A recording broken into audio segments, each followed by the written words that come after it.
Okay, this one is for friends, family, and our community.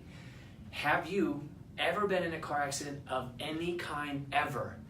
The true answer to that question for the vast majority of people, and the vast majority of people we know, is yes.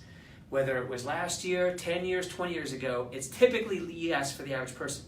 And the reason I'm putting together this video is there's big consequences to not knowing some basic stuff that causes us to age improperly and have all kinds of weird issues that we could avoid and prevent. So this is the 9 things every person should know if you've ever been in a car accident or ever get in a car accident. You should know these things. This will be a little lengthy but not too long, but bear with me because this is really good stuff. So number 1 on the board, what's the biggest mistake most people make with regards to car accidents in general? The biggest mistake people make is assuming that they didn't get hurt.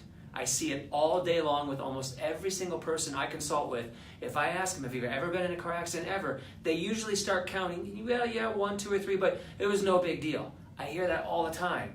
If it wasn't a big deal, you probably wouldn't be in my office with all these aches and pains and stiffnesses, right? So don't assume. It's actually smarter, wiser to assume that you did get injured, regardless of anything, than to assume that you didn't get injured. So that's the biggest mistake people make. Number 2, what really happens in a car accident and why should we care?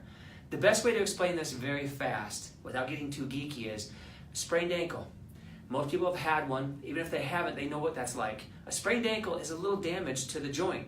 Very similar concept when you get in any kind of a car accident for the most part. It's just a sprained ankle phenomenon in your spine. If it's not taken care of properly, that becomes a much bigger deal later on. So we have to understand what's going on, when is it happening, and what do we do about it? That's number 2. Number 3 is, does whiplash happen only in car accidents? No. So if you're a parent, this is very important, right? Sports, trampolines, soccer, skiing, snowboarding, all these weird things can cause whipping movements or damage or jarring movements or events to the spine that do injure us. They may not lay us up in a hospital. We may not have to take a trip to the ER, but it's still damage to the spine. Yes, the body will heal, but will it heal properly and fully? That's the question. The typical answer is no, it won't heal properly or fully, which is why my chiropractic office is so busy, right? Okay, number 4, how fast is fast enough to get damaged in a car accident? What do you think? 5, 10, 15, 20, 25 miles an hour? It's actually shocking to most people to know that 5 miles per hour is more than enough to damage any human being, any human's body, right? Even if there's no damage to the car, and even if there's no symptoms, our bodies still get damaged. Yes, again, they will heal, but they will heal improperly, which leaves us with all kinds of weird stuff later on down the road, which we assume is just old age. No, that's actually a problem that was never cared for properly, getting worse over time, making us feel really old and stiff and sore, right? Okay, number 5, why are smaller accidents more worrisome than bigger ones? Why am I more worried about people in small accidents than bigger ones? Because most people in big ones know they got injured.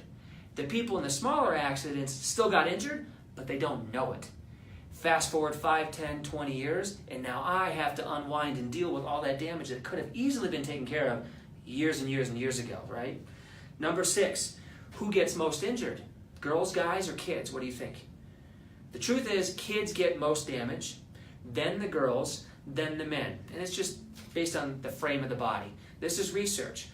I've seen most parents assume that their kids didn't get injured in the same accident that they were in. Again, we're assuming incorrectly. We should actually assume that they did seek care and counsel, advice, or consultation with somebody who actually knows how to assess and not guess, right? Okay, number 7, can we get injured and not have any pain or symptoms?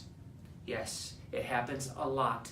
It's the small stuff that happens in our past that comes to get us in the future. Number 8, why do car accidents lead to nursing homes later in life? Kind of a scary question, kind of a reality check. If we have problems in our past, like a cavity that doesn't get tended to, it ends up progressing, getting worse and worse and worse. And that's what leads to wheelchairs, walkers, nursing homes, right? A lot of this stuff that we end up with later in life could easily have been dealt with in the past if we were willing, that we were open to going to a good, proactive, wellness-based doctor of chiropractic. Number 9, last one, What should we always do after a car accident? Whether you have had one 10, 15, 20 years ago or just last week, the same advice applies. Don't necessarily go to the ER if it's not an ER situation. Don't go to the chiropractor if it's an ER situation, right? But if you got injured, if you got in any kind of an accident at all, 5 miles per hour or more, find the best doctor in your location, worth driving to. The very best that's you can get to, 10, 15, 20 minutes. Not necessarily the closest one. Go to the best one who can assess, did your body get damaged? Where did it get damaged? How fast can it be repaired and fixed so it's not even a remote issue or problem in your future, and you reduce your chances of ever ending up in the nursing home.